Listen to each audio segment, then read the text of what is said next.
Now let's derive the Schrodinger wave equation. So the derivation of Schrodinger wave equation is based on the following three assumptions. The first assumption is total energy of the particle.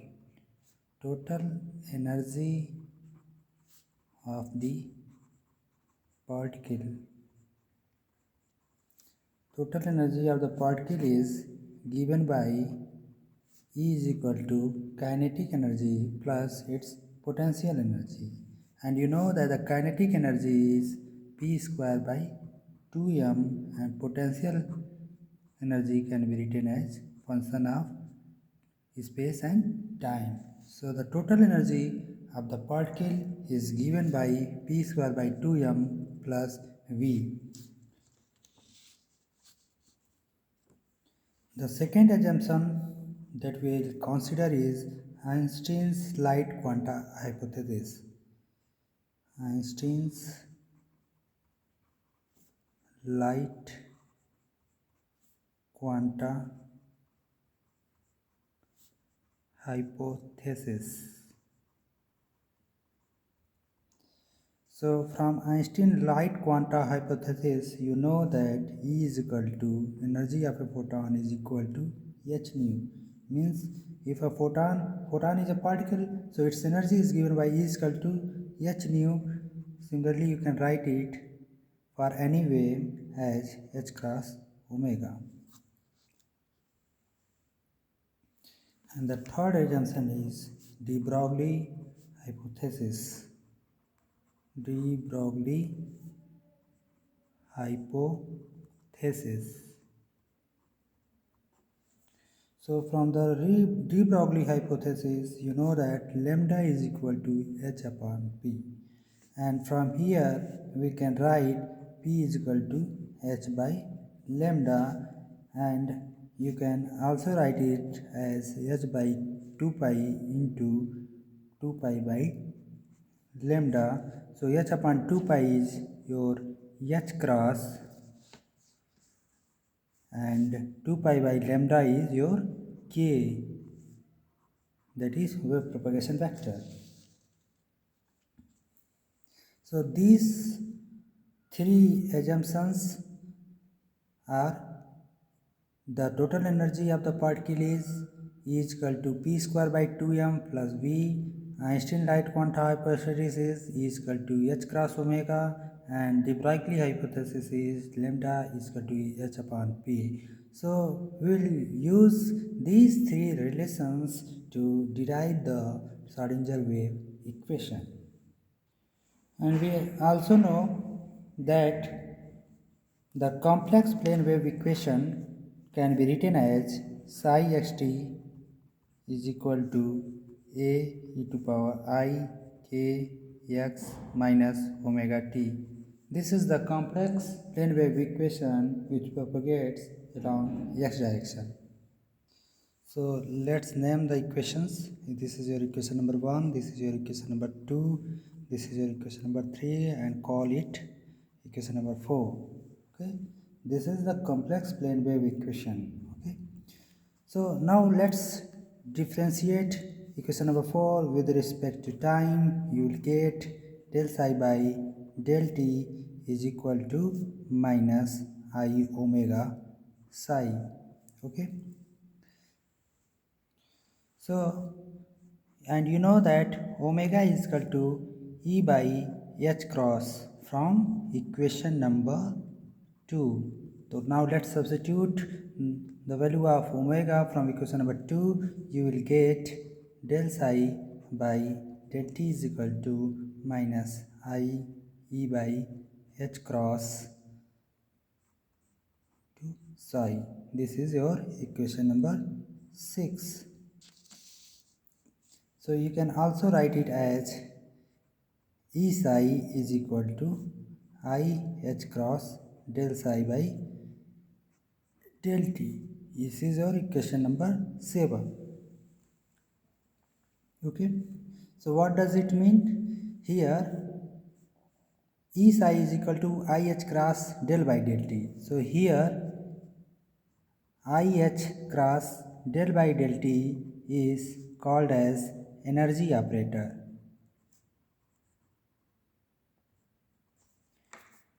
Okay, this is energy operator because when it operates on the wave function psi, it gives the energy values, energy eigenvalues of the particle. An operator tells us what operation to carry out on the quantity that it follows.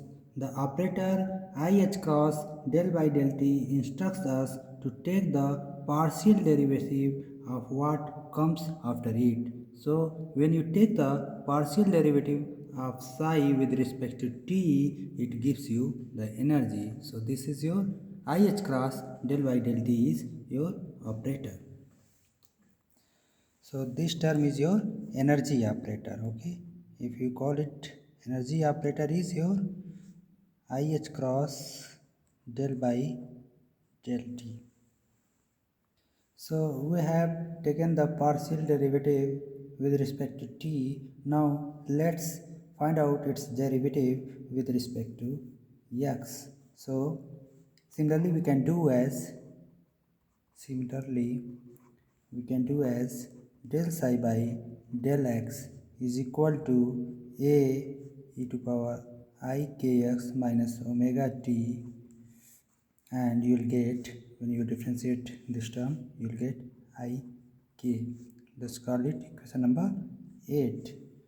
So if you double differentiate with respect to x, you will get del square psi by del x square is equal to minus kx chi square. I am put here the subscript x because just to show that kx is the wave propagation vector along x direction. Okay,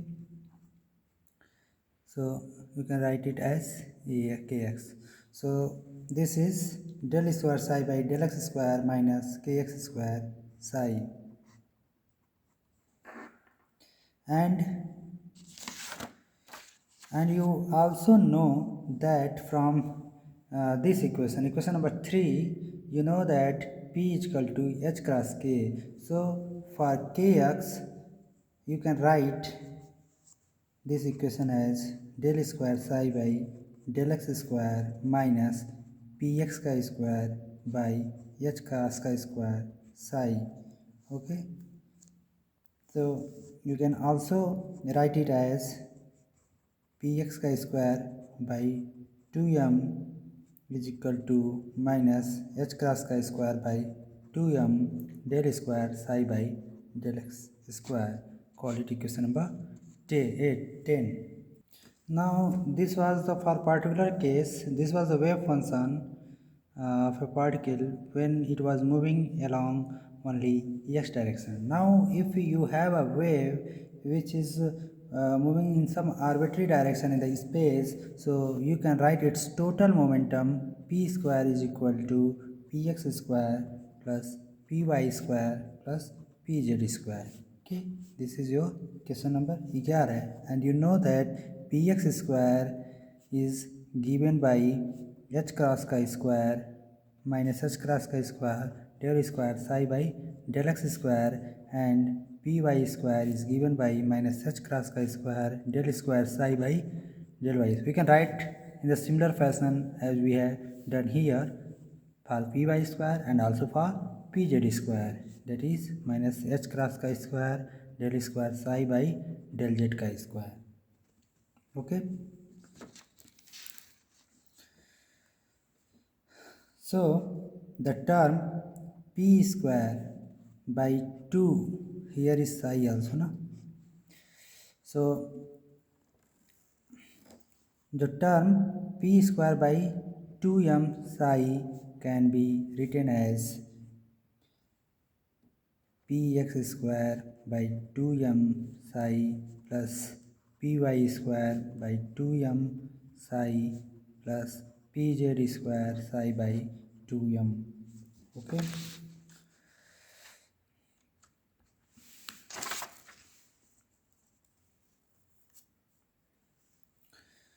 so here you can also write it as h cross chi square using these relations you can write it here. H cross chi square by 2m is equal in bracket del square by del x chi square plus del square by del y square plus del square by del z square psi. Okay, so you know this already, you are familiar that this is your del square. Okay, so this is defined as del square, so you can write it here as h cross chi square by 2m del square psi. Okay, so your equation is of this form, call it equation number 12. Okay, so p square by 2m when operated on psi gives this relation. Okay, now from equation number 1 we can write as from equation number 1, that is total energy is given by p square by 2m plus potential energy. Okay, sorry, that is total energy E is given by p square by 2m plus potential energy.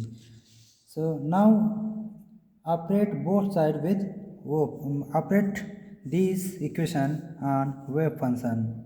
So let's multiply psi with both sides now. So you will have p square by 2m plus VRT psi. What we have done, we have operated it on wave function. Okay, so this is your equation number 13.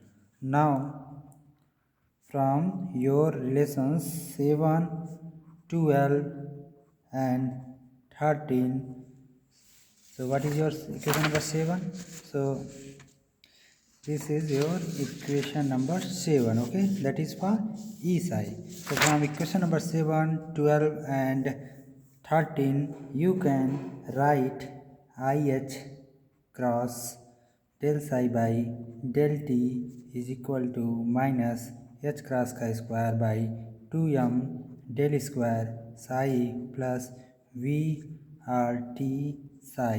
Okay,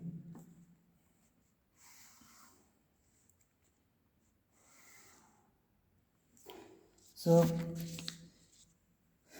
this is our required expression for Schrodinger time dependent wave equation. This is because it depends upon the time, this equation, so this is called Schrodinger time dependent wave equation. Schrodinger time dependent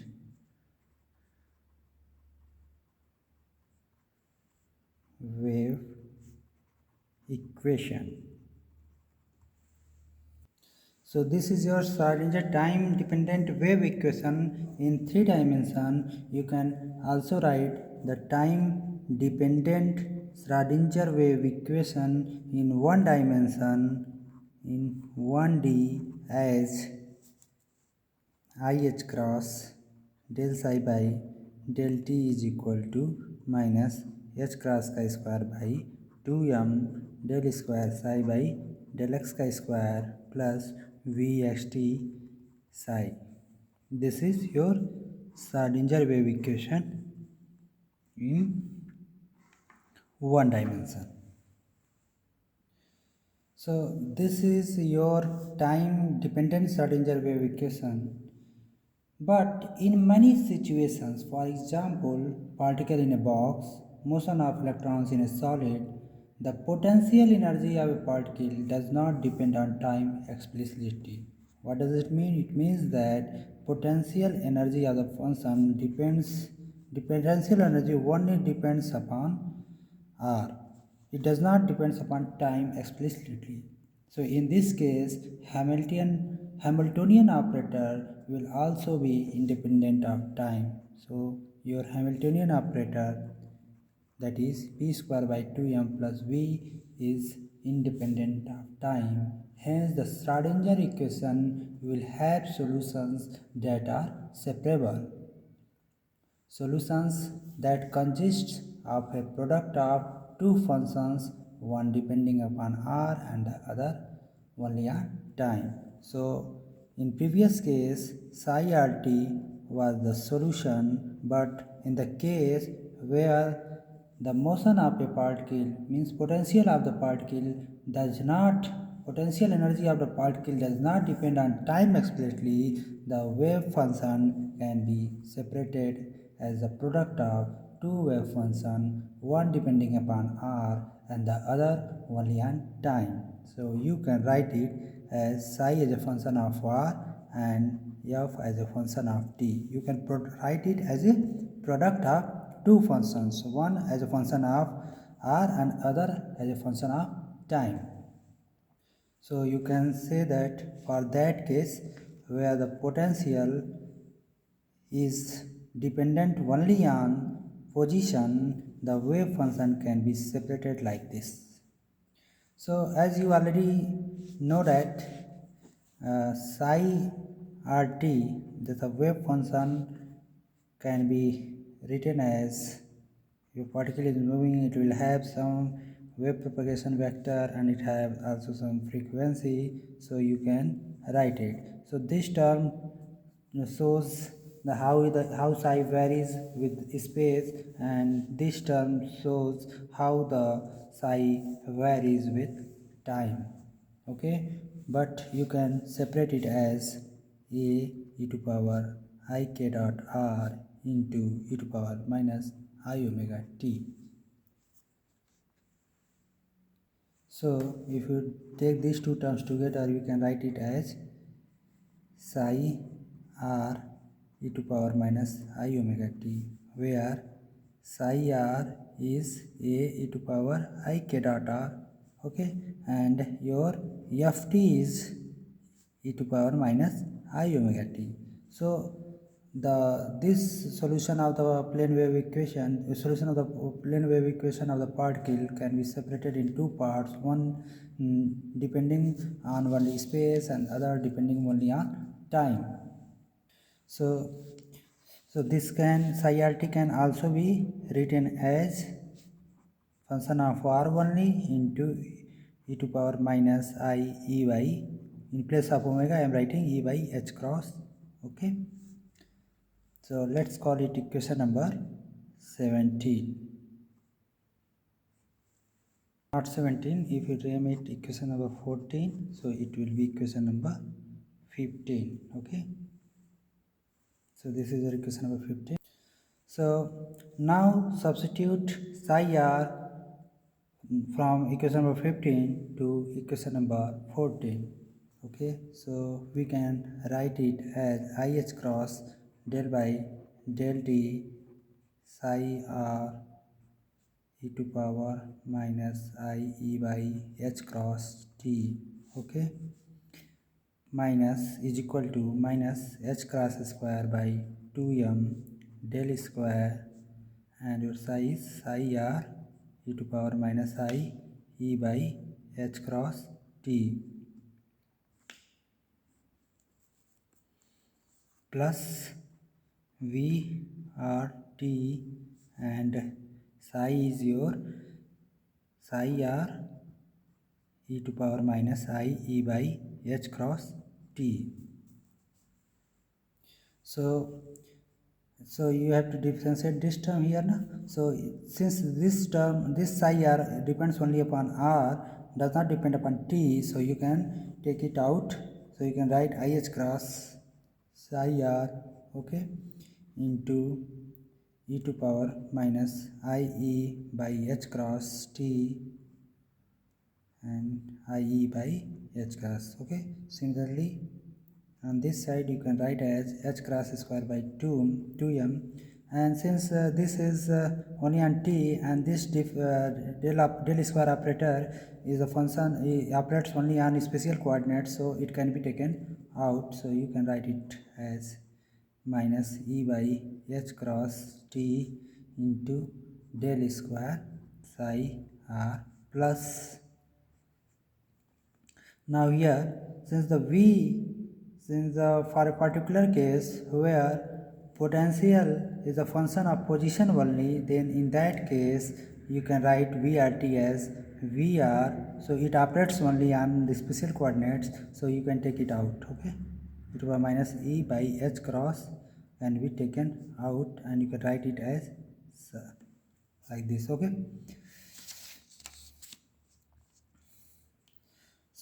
so now if you further simplify, let's call it equation number 16. So now divide the both side by this exponential factor, you will get e psi r is equal to minus. So what we have done, dividing by e to power minus e by h cross t on both sides. Okay, on both sides when you divide it and simplify it further, you will get h cross square by 2m e psi r is equal to minus h cross square by 2m del square psi r plus vr psi r. Okay, this is your equation number 17.